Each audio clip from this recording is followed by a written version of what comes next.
তো বন্ধুরা আমি কেবলই স্নান করে আসলাম, আমার থুবড়াটা দেখে তো বুঝতেই পারছো। তো আমি স্নান করে আসলাম আর এখানে দেখো এই গাড়িটা নিয়ে অনেক সমস্যা হয়ে গেছিলো। গাড়িটা তো আমার ওই পোল আছে, কারেন্টের পোল আছে, ওটার সাথে পুরো ঠেকে গেছিলো। আর আমাদের এখানে হ্যান্ডেলও নামিয়ে দিয়েছে, মানে কারেন্ট অফ করে দেওয়া হয়েছে। আর ওই রাস্তার ওইদিকে দুখানা ট্র্যাক্টর দাঁড়িয়ে আছে এখনো। আর এটা মাটির গাড়ি, এটা আমার একটা দাদুর বাড়ি যাচ্ছে। আর এই যে দাদু অনেকটা প্রায় মনে হয়। আর ওই রাস্তার ওই জায়গাটা তো পুরো খুঁড়ে গেছে, রাস্তা ভেঙে গেছে পুরো মনে। আর সত্যি এখান থেকে গাড়ি নিয়ে যাওয়া খুবই প্রবলেমের বিষয়। আর হচ্ছে এই সাইডে আমাদের পাশে দিয়ে আছে, আর এই দিকে সরু রাস্তা, আর ওই দিকে যে আবার বেরিয়ে গেছে। আর ওইদিকে একটা কাকার বাড়ি আছে, ওইদিকে খুবই প্রবলেম হচ্ছে।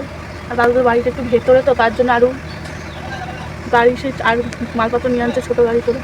আর দাদুদের বাড়ি যাবে না গাড়িটা, তো ওই জায়গায় মাটিগুলো ঢেলে দিচ্ছে, কিছু করার নেই। অনেক ওই পিলারটাতে নড়ছে। আর এখন কারেন্ট অফ করা আছে আমাদের পুরো পাড়া মেন সুইচ থেকে। মাটিগুলো এই যে তোমরা যদি চাও তো আমার দাদুরা যখন মাটি দেবো ঘরে অর্ধেক, আমি যাইনি দাদুদের বাড়ি অনেকদিন হয়ে গিয়েছে। তো যখন যাবে আমি কাল পরশু গিয়ে ভিডিওটা করবো, দেখবো তো দাদুদের ঘরে কতটা কমপ্লিট হয়েছে। আর আমি বাড়ি ছিলাম না যেহেতু, আর দাদুদের বাড়ি যাইনি অনেকদিন। তো ভিডিওটা ভালো একটা লাইক করবো, চ্যানেলটাকে সাবস্ক্রাইব করবো, ওটা দাও।